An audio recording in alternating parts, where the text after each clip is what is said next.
Adam Smith y la riqueza de las naciones. Si observamos las comodidades de que goza cualquier trabajador en una sociedad civilizada y próspera, nos daremos cuenta de que la cantidad de personas cuyo trabajo, por mínimo que sea, fue necesario para proporcionarle esas comodidades, supera todo cálculo. Por ejemplo, el abrigo con que se cubre el obrero es resultado del trabajo conjunto de un gran número de artesanos. El pastor, el esquilador de ovejas, el clasificador y el peinador de lana, el hilador, el tejedor, el batanero, el sastre y muchos otros tuvieron que conjuntar sus habilidades para convertir en realidad ese producto casero. Además, ¿cuántos comerciantes y transportistas intervinieron para llevar los materiales de algunos de esos trabajadores a otros que con frecuencia se encontraban en el otro extremo del país? ¿Cuánto comercio y en este caso cuánta navegación? ¿Cuántos astilleros, marineros, cordeleros intervinieron solo para reunir las diferentes sustancias que necesitó el tintorero y que posiblemente le llegaron de los rincones más apartados del mundo? Así, ¿cuán variada mano de obra se necesitó para producir las herramientas del más humilde de estos artesanos? En una sociedad bien gobernada, es la enorme multiplicación de lo que producen todas estas artes diferentes como resultado de la división del trabajo lo que ocasiona ese bienestar universal que se extiende hasta los niveles más bajos de la población. Las palabras que acabamos de escuchar provienen de La riqueza de las naciones, libro escrito por Adam Smith y publicado en 1776, que se considera una de las obras más importantes jamás escritas. Adam Smith fue un crítico incisivo del pensamiento y las prácticas económicas que prevalecían en sus tiempos, un conjunto desordenado de ideas y acciones al que él llamó el sistema mercantilista. Los mercantilistas tendían a calificar la riqueza de una nación por el tamaño de sus reservas de oro y con la prosperidad de una clase privilegiada de comerciantes. Smith afirmaba que la riqueza de una nación no debía medirse por su oro, sino por los bienes y servicios reales que ponía a disposición de toda su población y no solo de unos cuantos. Los mercantilistas proponían que la riqueza de una nación se lograba mediante el control gubernamental de todos los aspectos del comercio, tanto nacional como con el extranjero. Smith arguía que la riqueza de una nación se lograba liberando lo más posible a los individuos de tales controles, es decir, aplicando lo que él dio en llamar el sistema de libertad natural. Según Smith, bajo ese sistema, los individuos estarían en libertad de participar en esas dos grandes actividades promotoras de la riqueza, la división del trabajo y la acumulación de bienes o de capital, como lo llamamos hoy en día. Cuando un hombre cuenta con bienes suficientes para vivir durante meses o años, por naturaleza se esforzará por extraer un ingreso de la mayor parte de ellos, reservándose solo lo necesario para cubrir sus necesidades inmediatas, en tanto empiezan a llegarle los réditos esperados. Esa parte de la que espera recibir ingresos se llama su capital. La persona que invierte sus bienes para crear trabajo, por fuerza espera emplearlos de manera que le produzcan la mayor cantidad posible de lo que sea. En consecuencia, se esforzará por realizar la distribución más apropiada del trabajo entre sus obreros y en dotarlos con la mejor maquinaria que pueda inventar o comprar. Sin embargo, para Smith, todas estas actividades no eran un fin en sí mismas. El consumo es el único fin y el propósito fundamental de toda producción, y el interés del productor debe centrarse en cuidar solo aquello que sea necesario para satisfacer al consumidor. Para atender los intereses de los consumidores, ¿debe permitirse a los individuos realizar sus actividades con libertad y en paz? ¿O la mano aparente del legislador, se llame rey o parlamento, debe coartarlos y guiarlos? Este era el tema fundamental de la política económica en 1776 y aún sigue siéndolo hoy en día. ¿Quién fue este hombre cuya influencia aún perdura después de 2 siglos? Adam Smith nació aquí, en Kirkcaldy, en la costa oriental de Escocia, el 5 de junio de 1723. En aquel entonces era una población de unos 1.500 habitantes. En la actualidad tiene 50.000. La casa de Smith ya no existe, pero una placa recuerda su ubicación. Una parte de sus jardines subsiste y en su época llegaban hasta la playa. El padre de Smith murió unos meses antes de que él naciera. La educación del niño recayó en su madre, hija de un terrateniente escocés de apellido Douglas. Aquí en el castillo de Strathentry, cuna de su familia, el joven Smith pasaba sus vacaciones. A los 14 años ingresó a la Universidad de Glasgow, reconocida por la excelencia de su enseñanza. Estudió filosofía moral con el famoso Francis Hutchinson, quien le inculcó su amor por la libertad, la razón y la libertad de expresión. 3 años más tarde, en 1740, Smith fue a la Universidad de Oxford, al colegio Balliol. Sus siguientes 6 años de estudio se vieron sujetos a una fuerte dosis de frustración. En Oxford, el amor por los estudios había degenerado. En comparación con Glasgow, aquí la educación era indiferente. En Glasgow se pagaba a los maestros según sus esfuerzos, no así en Oxford. En Oxford, solo por voluntad propia, alguien puede poner en peligro su salud por exceso de estudio, dado que aquí solo se nos exige acudir 2 veces al día a orar y 2 veces a la semana a clases. Por lo general, la disciplina de los colegios y las universidades está pensada no para provecho de los estudiantes, sino para beneficio, o mejor dicho, comodidad de los maestros. No importa si estos cumplen o no con su deber, en todo caso los estudiantes tienen la obligación de comportarse como si ellos lo cumplieran con la mayor diligencia y capacidad. Smith reaccionó pasando la mayor parte de su tiempo en la biblioteca del colegio educándose solo. En cuanto obtuvo su título, Smith regresó con gran gusto a Kirkcaldy, donde prosiguió sus estudios en casa, alternándolos con largas caminatas de meditación por la playa. Empero, su originalidad y sus conocimientos pronto le fueron reconocidos, y por ello le fue conferida la cátedra de lógica en la Universidad de Glasgow. Un año más tarde pasó a ocupar la cátedra de filosofía moral. A mediados del siglo XVIII, Glasgow era una ciudad floreciente con cerca de 25.000 habitantes. Su prosperidad se debía a su cuasi monopolio de la importación del tabaco proveniente de las colonias de América. En sus paseos por la ciudad, Smith se interesaba vivamente por su prosperidad general. Era un agudo observador de los negocios y de los negociantes. Uno de sus mejores amigos era el magnate tabacalero y naviero John Glassford, pero no por ello Smith fue un defensor de los comerciantes. De hecho, Smith fue uno de sus críticos más severos. Estaba perfectamente consciente del interés de estos señores por obtener favores monopólicos por parte del gobierno. Toda propuesta de una nueva ley para reglamentar el comercio que provenga de este grupo debe recibirse con gran cautela y solo debe aprobarse tras largos y profundos análisis, poniendo en ello el cuidado más escrupuloso y desconfiado. Proviene de un grupo de personas cuyos intereses nunca son exactamente iguales a los del público. En muchos aspectos, la ventaja exclusiva que un monopolio ofrece a un grupo exclusivo de personas resulta perjudicial para los intereses del país. En las universidades escocesas de la época, economía política y filosofía moral se enseñaban conjuntamente. La obra que trajo fama inicialmente a Adam Smith fue sobre ética y no sobre economía, la teoría de los sentimientos morales. En ella, Smith argumentaba que al hombre no solo lo motiva el egoísmo, sino también algo que parece ser lo opuesto, un sentimiento en favor de los demás que Smith definió como simpatía.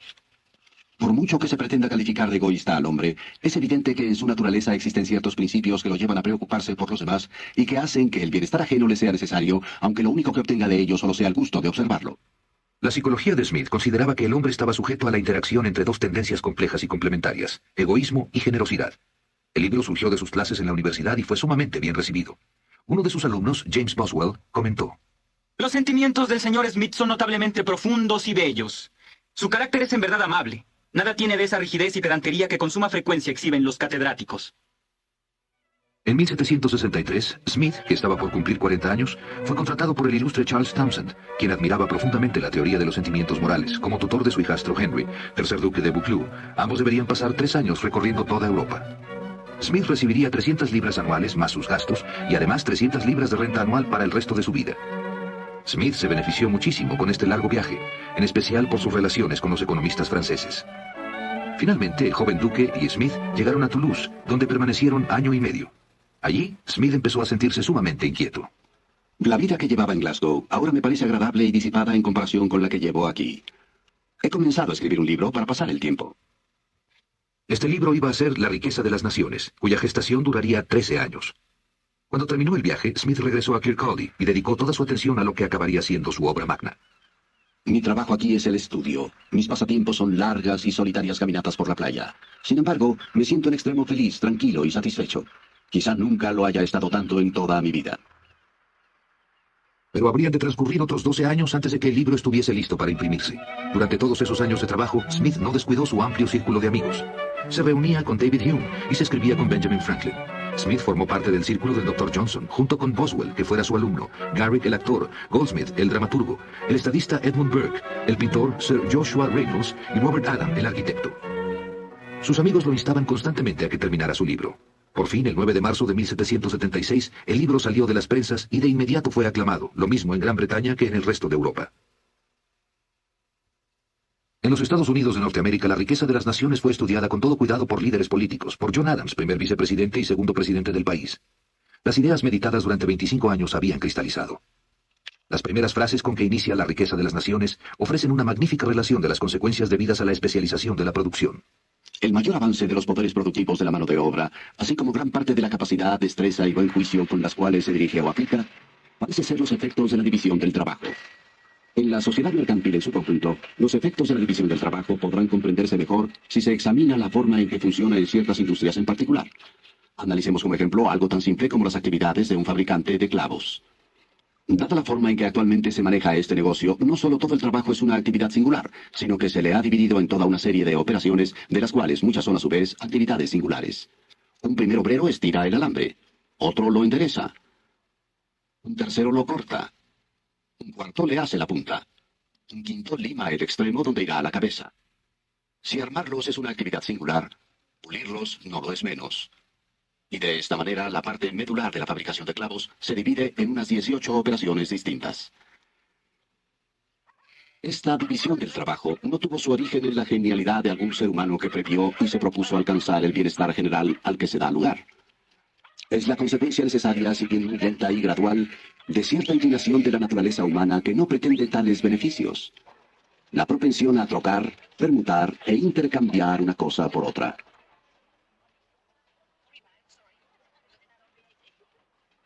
Son incontables las ocasiones en que el hombre necesita la ayuda de sus congéneres, y sería absurdo que recurriese a su generosidad para obtenerla.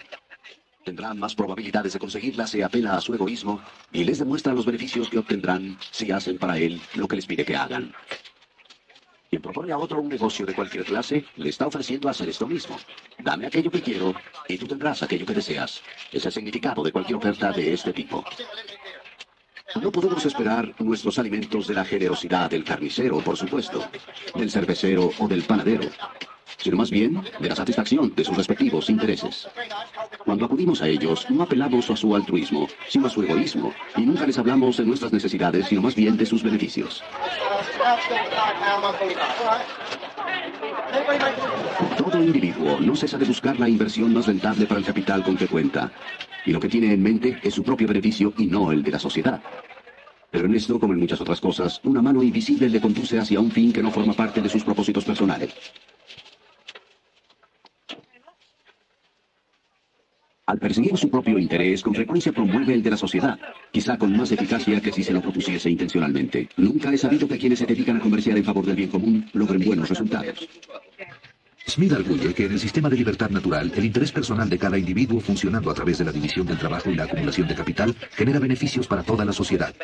También argumenta que el libre mercado es, de hecho, un mecanismo ingenioso que se regula a sí mismo mediante las acciones recíprocas de la oferta y la demanda. Cuando el precio de cualquier mercancía no es inferior ni superior a lo suficiente para pagar la renta de la tierra, los salarios de los trabajadores y las utilidades del capital invertido para obtenerla, prepararla y llevarla al mercado, de acuerdo con sus tasas naturales, dicha mercancía se venderá a lo que podría llamarse su precio natural, o por lo que realmente le cuesta a la persona que la lleva al mercado. Very short. Selling fast. El precio real al que normalmente se vende una mercancía se conoce como su precio de mercado. Puede ser superior, inferior o el mismo que su precio natural. Cuando la cantidad de cualquier mercancía que se ofrece en el mercado es inferior a la demanda que genera, de inmediato dará origen a una competencia y el precio del mercado se elevará más o menos por encima del precio natural. Cuando la cantidad de cualquier mercancía que se ofrece en el mercado es superior a la demanda real, el precio del mercado caerá más o menos por debajo de su precio natural. 420, 150, 163. Yeah, and they're green. They're fresh and green, they will suit you. Por lo tanto, el precio natural es, como se ve, el precio central alrededor del cual gravitan continuamente los precios de todas las mercancías. El precio de monopolio es en cualquier circunstancia el más alto que puede cobrarse. Por el contrario, el precio natural o precio de libre mercado es el más bajo que puede pedirse. Smith consideraba que los monopolios eran ante todo concesiones especiales que el gobierno otorgaba a ciertas personas o grupos favorecidos, algo parecido a los privilegios exclusivos que se otorgaban a los gremios medievales.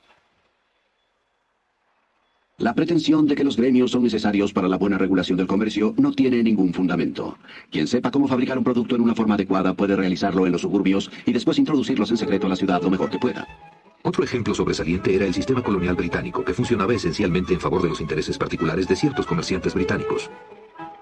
Los comerciantes de Inglaterra solicitaron al Parlamento que en el futuro limitara a los agricultores de América a comerciar exclusivamente con ellos, obligándolos primero a comprar en Europa todos los bienes que necesitaran y segundo, a vender a dichos comerciantes las cantidades de mercancía que estos consideraran conveniente comprarles.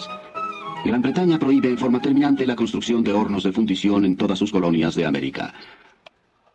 Se opone a que sus colonos se dediquen a estas actividades especializadas, ni siquiera para su propio consumo, pero insiste en que compren a sus comerciantes y fabricantes todos los bienes de este tipo que necesiten. Prohibir a un gran pueblo que saque el mayor provecho de cada partida de sus propias mercancías o que emplee su capital y sus conocimientos en la forma que estime más conveniente para sus intereses es una violación manifiesta de los derechos humanos más sagrados. La defensa de los derechos de las colonias que hace Smith solo refleja su compromiso por la libertad. El sistema de libertad natural, obvio y sencillo, se instaura espontáneamente cuando se eliminan todos los sistemas preferenciales o restrictivos.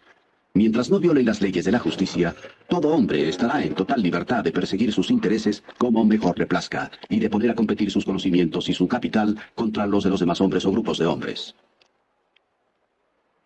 ¿Cuál es la función del gobierno según la filosofía de Smith? De acuerdo con el sistema de libertad natural, el gobernante de un estado solo tiene 3 tipos de asuntos que atender, evidentes y comprensibles para cualquier persona. Primero, la tarea de proteger a la sociedad de la violencia y la invasión de otras sociedades independientes. Segundo, la tarea de proteger a todo miembro de la sociedad de la injusticia o la opresión de todos los demás miembros de la misma. Tercero, la tarea de construir y dar mantenimiento a ciertas obras e instituciones públicas que ningún individuo o pequeño grupo de individuos tendría interés en construir y mantener, porque su rentabilidad nunca les permitiría recuperar la inversión que dichas obras le implicaría. Empero, no parece menester que el dinero para esas obras públicas deba extraerse de lo que normalmente ha dado en llamarse el ingreso público. En casi todos los casos, una carretera, un puente, un canal navegable, puede construirse y mantenerse con una pequeña cuota que se cobre a los vehículos o las embarcaciones que lo utilicen. En consecuencia, Adam Smith recomienda un mínimo de funciones para el gobierno y advierte el peligro de los gobiernos demasiado ambiciosos. Las grandes naciones nunca empobrecen por la prodigalidad y los errores de sus ciudadanos, sino por el despilfarro y los malos manejos de sus gobernantes. Por lo mismo, es de suma impertinencia y arrogancia que reyes y ministros pretendan vigilar la economía de los ciudadanos, puesto que precisamente los reyes y los ministros son siempre y sin excepción los más grandes despilfarradores de la sociedad. Ojalá primero cuidaran sus propios gastos, para después atender la forma en que sus ciudadanos cuidan los suyos. Si sus propias extravagancias no logran arruinar al Estado, de seguro mucho menos la de sus ciudadanos. Pero por encima de la ambición de los gobiernos, Smith arguía que el esfuerzo uniforme, constante e ininterrumpido de todo hombre por mejorar su condición, principio del que se deriva originalmente la riqueza pública y nacional, lo mismo que la privada, con frecuencia resulta más que poderoso para mantener el progreso natural de las cosas hacia el mejoramiento, a pesar de las extravagancias del gobierno y de los graves errores de su administración. Como ese principio desconocido de la vida animal que a menudo restauran la salud y el vigor, a pesar no solo de la enfermedad, sino de las recetas absurdas del médico. Smith promueve y favorece un gobierno limitado, pero incluso este necesita una fuente de ingresos. Los súbditos de cada estado deben contribuir al sostenimiento del gobierno lo más que puedan en proporción a sus respectivas capacidades, es decir, en proporción a los ingresos de que cada uno de ellos goce al amparo de la protección del Estado. La política fiscal del gobierno británico tuvo mucho que ver con la reacción de sus colonias americanas. El Parlamento de Gran Bretaña insiste en gravar a las colonias, y éstas se oponen a ser grabadas por un parlamento en el que no tienen representación. Si a cada colonia, que debiera independizarse de la Confederación General, Gran Bretaña le otorgara un número de representantes proporcional a su contribución al ingreso público del imperio, a los líderes de cada colonia les estaría ofreciendo un nuevo método para adquirir importancia, un nuevo y más atractivo objetivo a su ambición. A menos que se implemente este u otro método para otorgar importancia y brindar reconocimiento a la ambición de los líderes de América, es poco probable que llegue el día en que voluntariamente se sometan a nosotros. Y hemos de pensar que la sangre que haya de derramarse para forzarlos a ello va a ser de individuos que ya no son leales, o de quienes deseamos que lleguen a sernos leales. Qué ilusos son quienes creen que en el estado en que están las cosas, nuestras colonias podrían fácilmente someterse por la pura fuerza. Las personas que actualmente manejan las resoluciones de lo que han dado en llamar su Congreso Continental, en estos momentos se sienten a tal grado importantes que quizá ni siquiera los súbditos más encumbrados de Europa se sientan así. De tenderos, comerciantes y abogados han pasado a ser hombres de Estado y legisladores, y están dedicados a establecer una nueva forma de gobierno para un imperio extenso que se jactan habrá de convertirse, y que de hecho tiene todos los visos de lograrlo, uno de los más grandes y formidables que haya habido en el mundo. Los dirigentes de Gran Bretaña han engañado al pueblo con la idea de que poseen un enorme imperio al oeste del Atlántico, imperio que solo ha existido en su imaginación. Si el proyecto no puede concretarse, más vale abandonarlo. Si no se puede obligar a alguna de las provincias del Imperio Británico a que contribuya a la defensa de todo el imperio, para Gran Bretaña habrá llegado el momento de liberarse del gasto de defender a esas provincias en tiempo de guerra y de financiar parte de sus establecimientos civiles o militares en tiempo de paz. Y que se esfuerce por acomodar nuestras ideas sobre futuras intenciones a la mediocridad real de sus circunstancias. Adam Smith vivió sus últimos días en Edinburgh, en esta casa. En el verano de 1790 su salud decayó, Y un domingo por la tarde se dio cuenta de que ya no podía seguir sentado con sus viejos amigos como siempre. Al retirarse a la cama se despidió de ellos con estas palabras. Caballeros, creo que debemos aplazar esta reunión para otro lugar. Unos días más tarde, el 17 de julio, falleció. El mayor monumento conmemorativo de Adam Smith está en sus libros. Los temas relevantes sobre los que escribió en 1776 siguen siendo importantes e igualmente acuciantes para el mundo de hoy. El hombre orientado a los sistemas parece imaginar que puede acomodar a los diferentes miembros de una gran sociedad con la misma facilidad con la que una mano coloca las distintas piezas sobre el tablero de ajedrez. No toma en cuenta que las piezas no tienen otro principio de movimiento que el que la mano ejerce sobre ellas. Pero en el gran tablero de ajedrez de la sociedad humana, cada una de las piezas posee un principio de movimiento propio que en nada se parece al que el legislador quiere ejercer sobre ellas. El esfuerzo natural de cada individuo por mejorar su condición cuando se le permite actuar con libertad y seguridad es un principio tan poderoso que por sí solo y sin ninguna ayuda podría lograr la riqueza y la prosperidad de la sociedad y hasta vencer los cientos de obstáculos impertinentes con que la locura de las leyes humanas con tanta frecuencia trata de obstaculizar su realización.